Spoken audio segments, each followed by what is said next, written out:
Do you have any comment on Junior Minister Mary Butler's remarks where she said on an interview that teachers were obliged to use the preferred pronouns of children, whether they be he, she or they? She said that it was obliged in legislation. Without commenting on her particularly, I would say that we heard tonight that that is in fact not the case. I would ask that any minister who's speaking on this issue inform themselves fully of the facts before they broadcast their views on national media. Yes, I'm part of the organising group, and it's just a group of local women, Wicklow Women for Women, we call ourselves, and we just met and we're all a bit concerned and would like to just get people talking about the issue of gender in the curriculum and in general. Well, I would think that it's always important for parents to know what their children are being taught, what's going on for their teenagers. The problem with this issue is that if people ask questions, often they're shut down very quickly and they're labelled, maybe as bigots or transphobes, when really, we have to talk about things. We have to know what's happening with our children. The fact that anyone who questions it in any way is castigated as being somebody that shouldn't be listened to and basically should be silenced. I'm a Democrat. As far as I'm concerned, a true cornerstone of democracy is openness and transparency and an ability to speak your mind, whatever the issue is. And on the basis of tonight's meeting, I think the genie is out of the bottle. Thankfully, I think the people in this country are beginning to hear more about this issue, and meetings like this, I'm quite sure, are going to happen around the country, and I will be encouraging them to do so. And why would you think that there's such a kind of resistance, like you've mentioned, to the mere kind of, questioning this approach? You look at any totalitarian system, silencing objection is a hallmark of a totalitarian system. I think when ideology is what is the most important aspect, silencing any other point of view becomes the most critical element of it.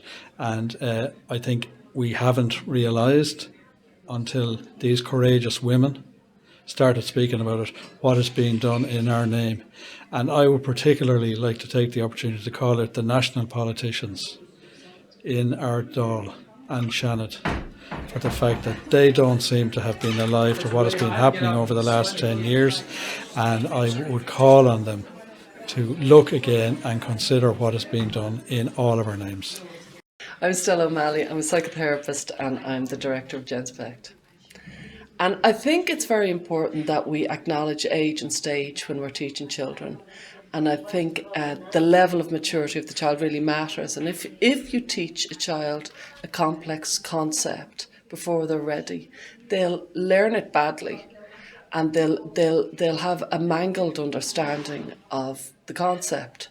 And that's why we don't teach Shakespeare to 6-year-olds. And we should keep that. We shouldn't be teaching algebra to 4-year-olds because we'll just make a mess of it, and we'll ruin the experience when they'd be ready to learn algebra. And it's the very same with something like gender identity. And I think gender identity theory is complex. It's not simple. And so it's more important that what we do is just teach children according to their abilities rather than try and run too fast with them. And in terms of the kind of concept of the social contagion of gender ideology, what would you say about that? I think it's very well known that there's massive levels of social contagion online. Social contagion for lots of different things. And there's something about social media that creates social contagion. So if you are a parent of a teenager or if you work with teenagers, you have to be sensitive to social contagion. We saw it with the Anna sites and the Mia sites in the early noughties around anorexia and bulimia. It was a very big deal. So to dismiss social contagion would be very foolhardy.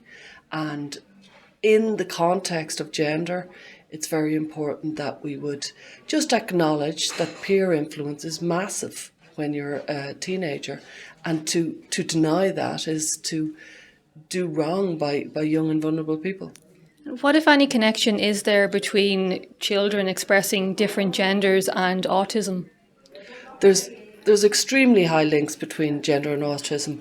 Autistic people have a very black and white way of thinking and a very literal understanding, and they don't conform easily. They're often non-conforming. So very often autistic children are gender non-conforming. They're also often, quite naive, and they can be very cerebral and enjoy large concepts. So those combinations of being non-conforming and naive, often online more because they're more likely to be a little bit techie, and also maybe not as socialising as other people. These are wild generalisations, but they often fit as well.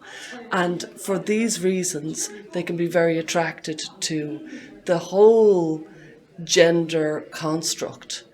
And it sits very well because they're non-conforming. When you look at the figures, there's a study from the Tavistock, which is, the largest gender clinic in the world for children, paediatric gender clinic.